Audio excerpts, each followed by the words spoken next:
Welcome to Tradition and Sanity.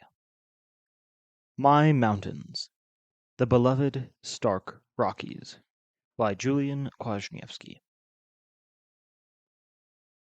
Last year I reflected on the spiritual quality of mountains and their possible influence on Saint Benedict.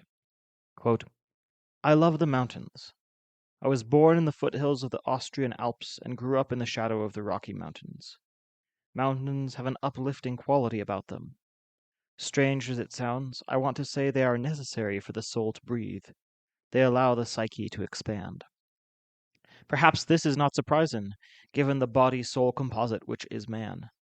Perhaps St. Benedict's gentle and large-souled spirit was partly due to his youth in the hill country of Italy.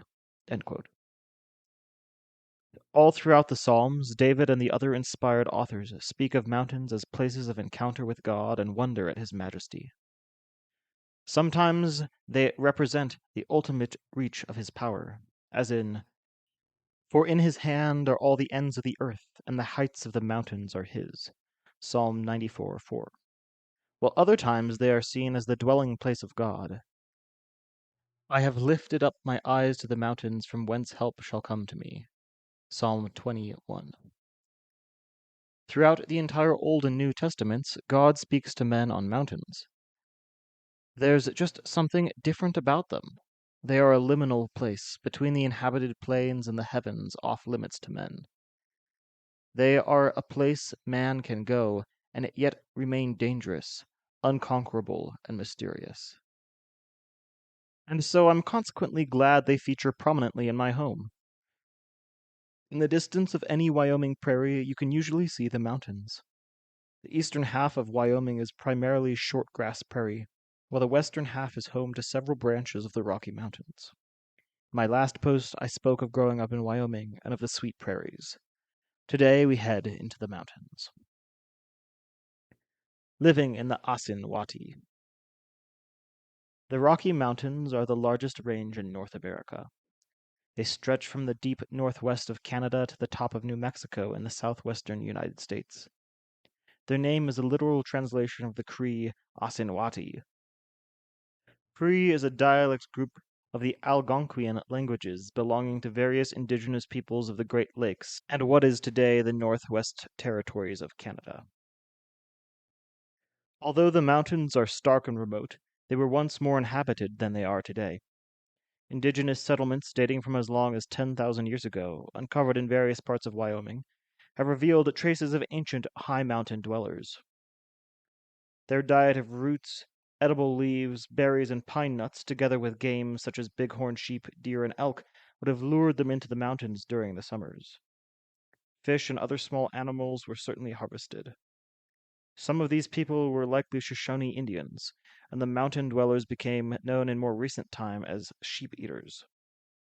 Numerous individual artifacts have been found, including sites with dozens of depressions for huts of some sort, and hunting blinds and various animal drive traps.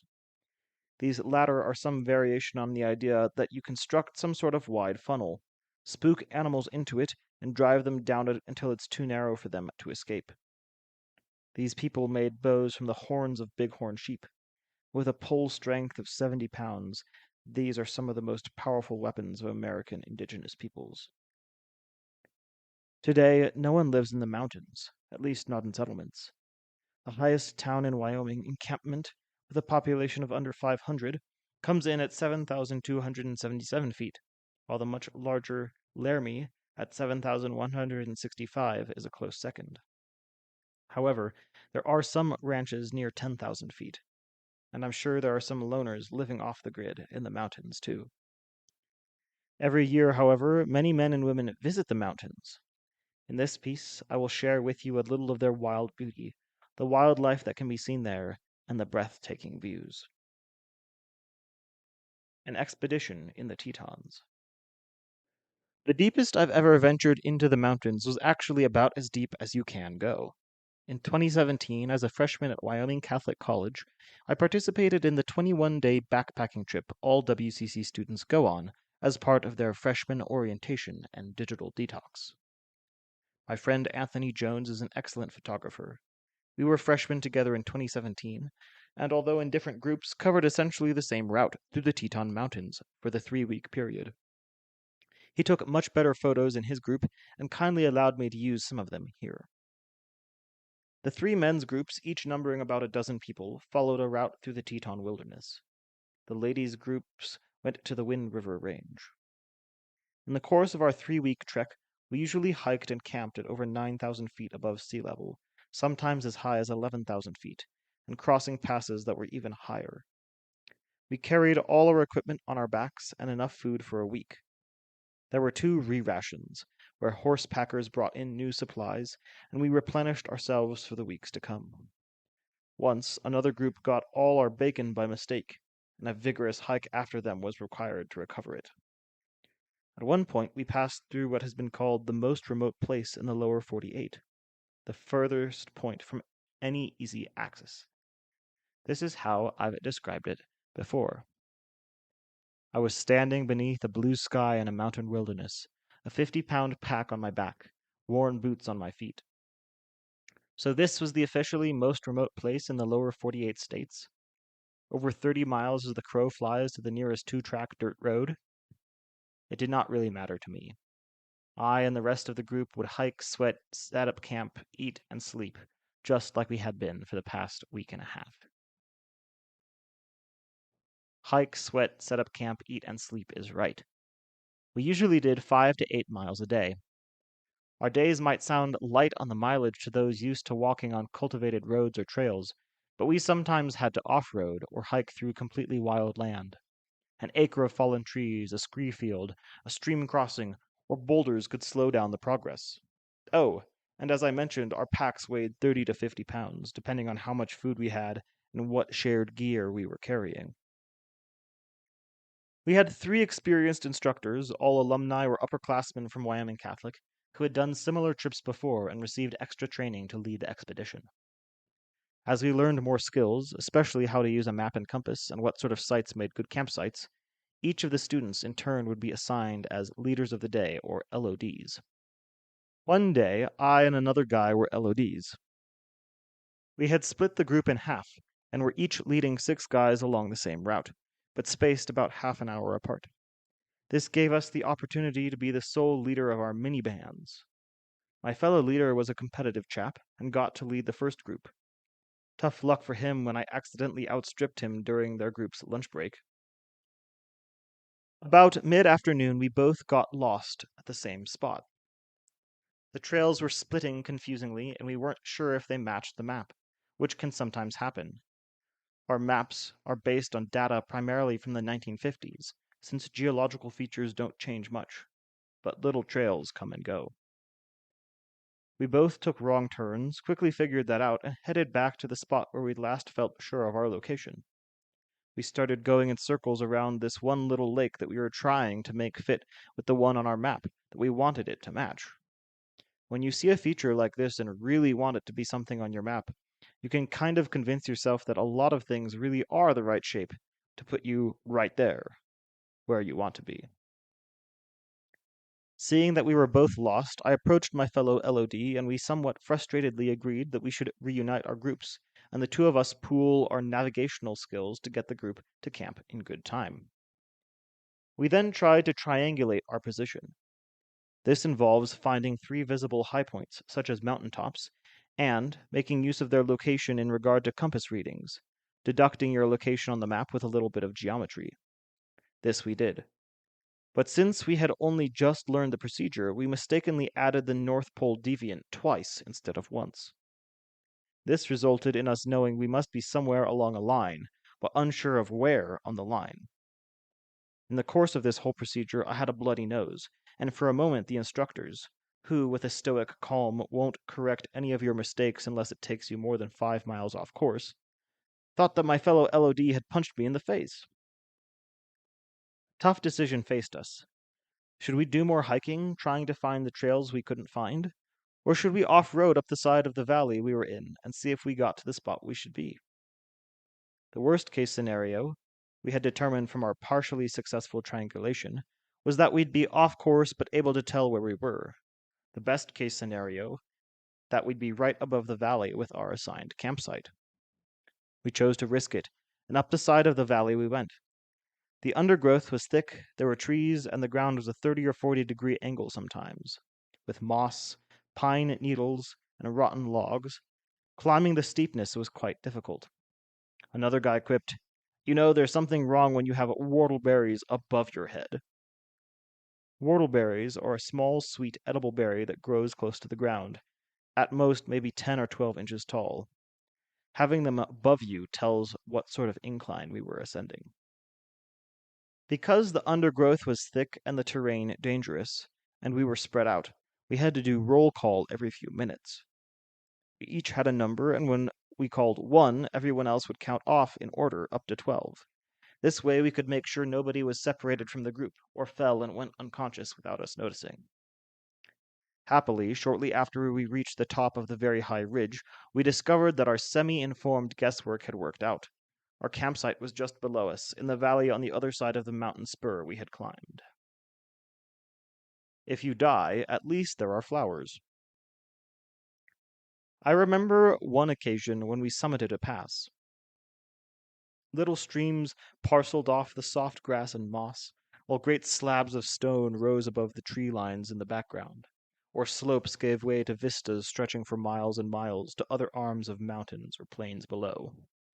When we reached the top, we found ourselves looking across intertwining spurs of the Teton Mountains, and 100 miles away, the Grand Teton itself, piercing the horizon in all its 13,775 feet glory. Alpine meadows trap moisture, and their constantly cool temperatures allow for a very different climate than that of the prairies. Until you come across an alpine meadow at 10,000 feet, you'll think fields of flowers don't exist except in storybooks. Let me assure you that this is not the case.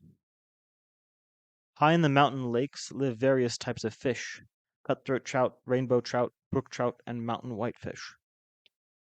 These latter are a bottom feeder, similar to carp and catfish, in that they forage in the mud, looking for debris there, unlike the trout, which mostly eat food particles or minnows out of the water, or rise to the surface to snap up bugs on the surface.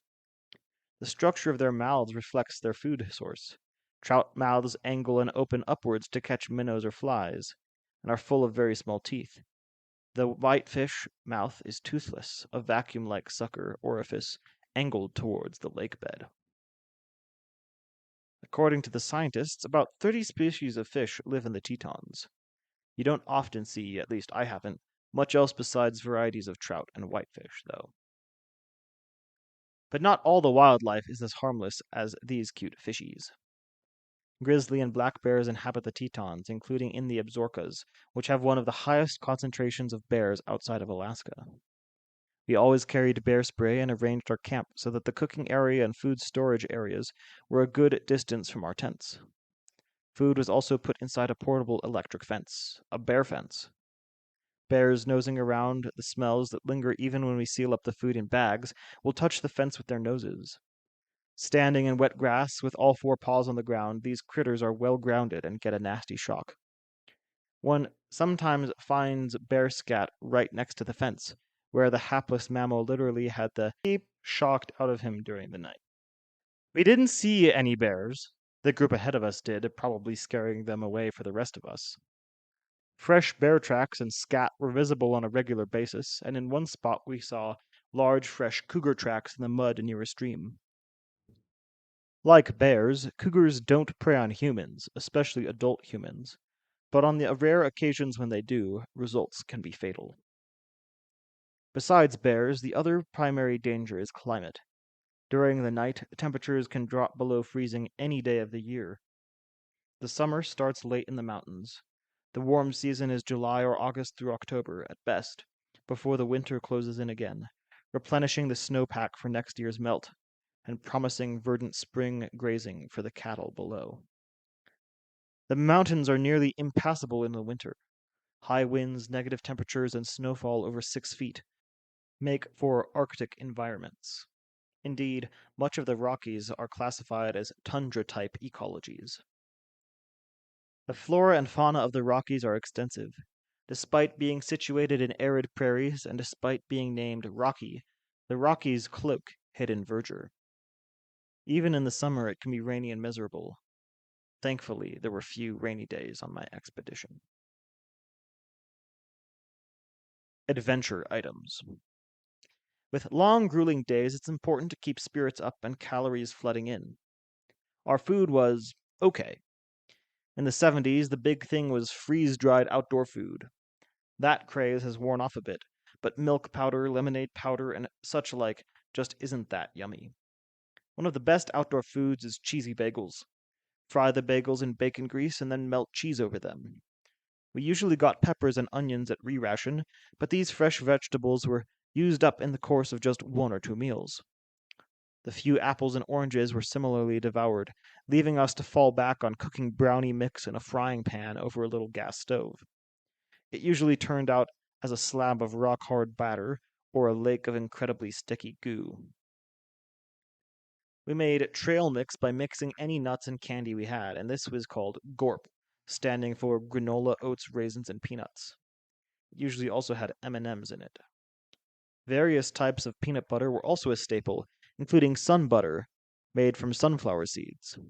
The photo above shows me eating sun butter with a wide earpiece of my sunglasses serving as a spoon. At such high altitudes and with such strenuous exertion, our caloric intake was easily 5,000 to 7,000 calories a day. We often ate hundreds of calories of nut butters in a single trailside snack. On the very last re-ration, we were surprised with ice creams, steaks, marshmallows, and sweet potatoes as a celebratory meal for our last push during solo week. The final week involving the now wilderness-savvy students traveling entirely on their own, while their leaders shadowed them a few miles away. Besides food, though, another important morale booster were adventure items. These were surprise silly objects, food, or games. Our leaders packed a 10 or 15-pound inflatable eagle inner tube into their already ponderous packs and took us all by surprise one evening by inflating it behind a dip in the ground and suddenly lurching over the rocks, making insane eagle squawks. Strobing red, white, and blue headlamps adorned its neck. The guys were so taken with the inflatable eagle that they decided to keep it as a mascot, rather than have the re-ration horse packers take it out. 2 of our strongest alternately carried it during our solo week, and on the last day we re-inflated it, put our head leader on top, and marched into the trailhead where the other men's groups and buses waiting to take us back to Lander were gathered. Since that 21-day trip, I've hiked and camped in the Wyoming mountains a fair amount, but not nearly enough. I want to conquer each range and to get to know it better. Hopefully, the Bighorn Mountains, home to bighorn sheep and a World War II bomber crash site, will be next. Until then, happy mountaineering. If you enjoy my work here on my Dad's Tradition and Sanity Substack, please consider giving me a small tip via my buymeacoffee.com page, where you can make a one-time or recurring donation to support my writing. Thank you. Postscript. There's a playlist I've made that captures some of the thumos I associate with the mountains. You can find the link in the article. Interestingly enough, a lot of the songs deal with sailing and fishing on the ocean, rather than mountaineering. I suppose there is something akin in the men who undertake both sorts of vast expanses. Thank you for listening.